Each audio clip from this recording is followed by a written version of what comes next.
Hey friends, it's Esther here on Keeping House, and today I want to talk to you about budgeting for gifts.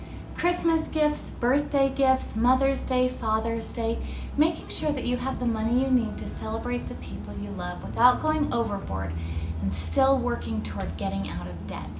When Donovan and I decided to get out of debt, we not only realized we needed to plan for birthdays and Christmas, but also really be considering how much we should be spending on these things. Even when we're out of debt, we're still going to use this method because it helps us feel less stressed. When December comes around, or even Black Friday, I can pull out my Christmas envelope and it has all the money that I need. So we know what we're spending on each person when we don't have to make a decision in the moment.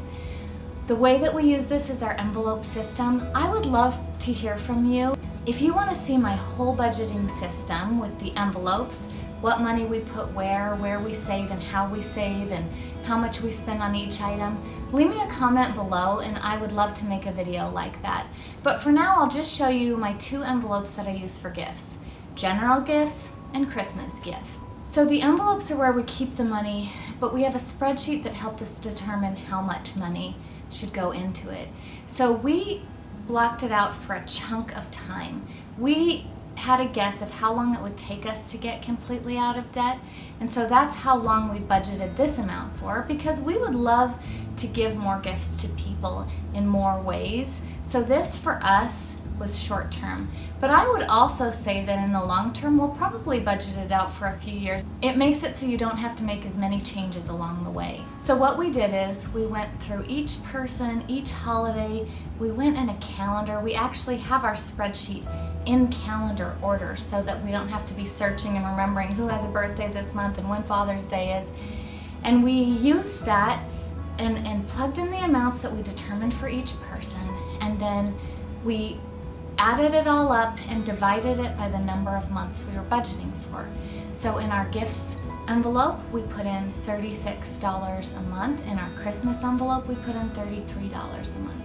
It helps us have the money that we need when we need it for the holidays that we need it for. And you'll also notice on the spreadsheet, we have the budgeted amount and the actual amount. And this helps us if we go over or under budget on someone. So say, for example, I went $5 under budget on my mom because I found the perfect gift for $15 instead of $20. Then for Christmas or her birthday next year, I still have that money in the envelope. I can apply it to that gift. When I was a kid, my Aunt Sammy used to send us a birthday card every year, and she put in it the amount of money for the age that we were. So when you turned 9, you got $9. She used crisp $1 bills. I have always loved that. It's always been such an amazing memory for me. And what we budget for the kids in our family for their birthdays is their exact age. So if they're 13, we budget $13 for them. If they're 3, we budget $3 for them. For the kids in our family that live out of town, we send them that in cash. I like that we don't have to use any of the money on shipping, that all the money goes to them. And when I was a kid, I loved getting mail. I'm sure these kids love it too. They can run out to the mailbox, find a card from Aunt Essie and Uncle Dob, and open it up with their age of money. I think it's really fun for them. They get to go shopping and pick out something neat. For local family and kids, we try to incorporate an activity if we can. So my mom and I love creating escape rooms for the kids in our family. We do it all the time just for their birthdays and different things. And so for my mom's birthday, I wanted to get her more supplies for creating escape rooms. Black light pens, locks, things like that. And so I got those things within the budgeted amount. And then I created an escape room for her birthday, so that she could go through it and get these escape room gifts. It made it a more fun activity and also stayed within budget. Some people don't really like gifts or care about gifts. My oldest sister, she doesn't live in Spokane. We never celebrate our birthdays together, and she's just not really a gift person. So we don't budget money for a gift for her. Instead, I'll set aside a little bit of my personal money when I know I'm gonna see her, and we like to buy each other coffee. She sends nice chocolates to me occasionally.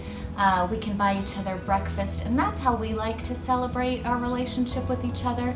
So we don't budget gift money for her. I just make sure I'm tucking away a little bit of my personal money for when I see her. I can't say enough how much this reduces stress for me, and I think it will for you.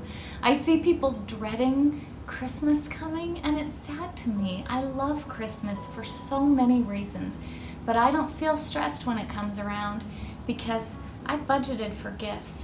And I have some methods that I use to budget for food and the other costs of Christmas too. If that's something you might be interested in, let me know below and I'll show you how I plan for Christmas at large in a way that keeps the stress low.